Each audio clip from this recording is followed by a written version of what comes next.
Thank you for joining us. We'll go ahead and get started. First question, Zach Allen.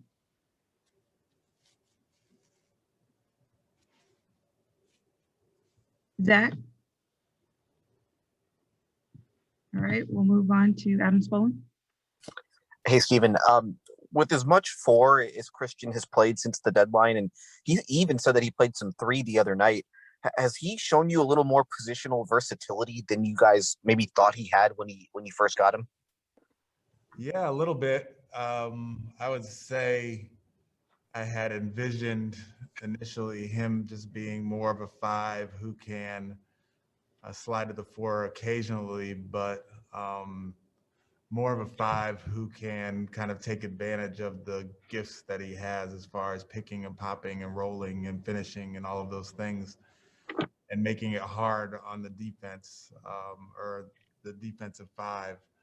And he's proven over time that he can roll and seal switches and play against switches. And that was the concern kind of going in as far as would he be able to kind of or not to be taken out of the game by switching. And he's proven that he can do that. He can roll and seal and get into some like short ISOs where he has to make a quick move. And his versatility has definitely been not necessarily a surprise, but I guess to your point, his positional versatility has been a little bit of a surprise. And I don't anticipate him playing too much more 3. We might have to get him out there and playing some 3 tonight just because of our injury situation. But I'm comfortable with the 4 and the 5, not so much the 3. Because of how he's handled playing the 4, does that maybe change how you envision building out the rest of the roster?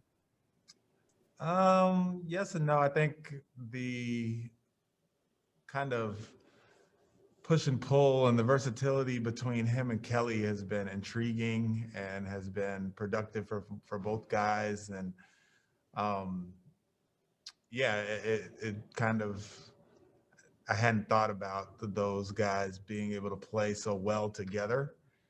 And it makes you think a little bit differently about moving forward. What would be effective and what would not, because both guys are so versatile in that they can stretch the floor, but they can also play in the paint, and they can both kind of handle the ball as well. So they kind of play a little bit similarly. And moving forward, we're going to have to just see if that's something that we want to kind of continue to explore. I like it. Jonathan Fagan. You mentioned the other night, one of the advantages of playing against so many stars to close the season is the experienced game planning that players get for a specific opponent. But with Steph, the way he creates movement without the ball, is that a different kind of test of being able to improvise and react that Kevin Porter Jr. or Armani, guys that young, haven't had a lot of experience with? Yeah, I mean, the way Steph has been rolling as of late, it's been hard for rookies, veterans, whoever to kind of stick to the game plan on him. But, the part of it that Steph makes so hard is when he gives the ball up, as you're kind of pointing towards, that's when he's so dangerous. So he's super dangerous when he has the ball bringing up the floor, and he can pull up from anywhere. He can play pick and roll and get into the paint. But then once he gives it up, you can't relax. And that's when younger guys have a tendency to relax. So, it's going to be a challenge. And that's a good challenge for us because as we're moving forward and as we're learning and as we're growing, we will point towards games like this and moments like last game and all of these things to see where we're at and where we can go. Thank you. Zach Allen. Hey, Coach. Hey, how much ahead of schedule is Kevin Porter after that 50-point night? It's hard to say. I think he's kind of just on schedule, to be honest. I don't think you take one game, good or bad, and take them outside of what your expectations were. I think it's more of like a stretch of games or a month or, you know, a significant period of time where you can really, really evaluate or decide whether someone is ahead or behind. And I don't really know if we have like a true feel for how good he can be or not, but he definitely showed that he has shown over this stretch that he is talented. He can pass the ball, he can score at times when it is needed. But I think if you take the game that he had against Minnesota and then the game that you had against Milwaukee, you don't want to really focus on either. You know, you want to focus somewhere in between, because he had a poor game and then a great game, and you can't do that in an NBA season where you're kind of going up and down with your emotions or your evaluations for that matter. Brian Bearfield.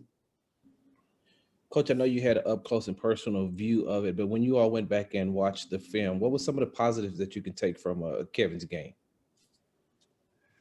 I think the passing was something that maybe, I don't know if it got lost or not. I mean, I don't know really what the reaction to it was, but the 11 assists that he had and the playmaking that he accompanied the 50 points with was impressive, because I guess not very often a guy can get you 50, but also make the other guys on the team better, and not have it really just be about him and his shots and his stats or whatever. So what impressed me the most, aside from the 50 points, which was super impressive, and the way he did it and shooting the threes, which I'm continuously kind of on him about, keeping or continuing to shoot those threes.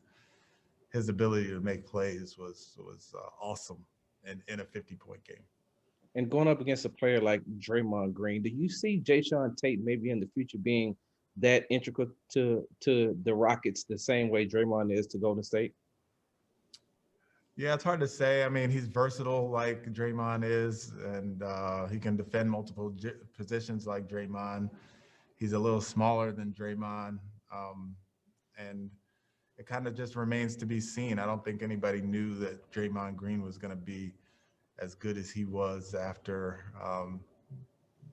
50 or however many games we played.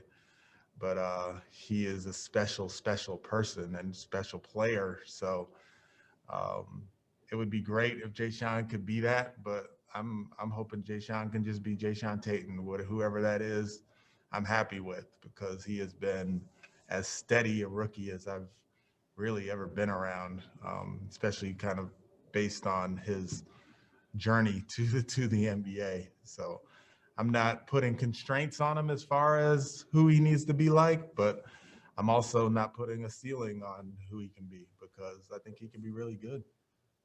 We'll take two more. Adam Spalding.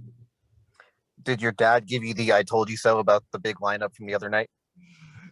Via text and FaceTime. I had a missed FaceTime when I walked into my office last game. So yeah, he was on it. He noticed the four men and a 5-man on the floor at the same time. He noticed it. Last question, Chris Gardner.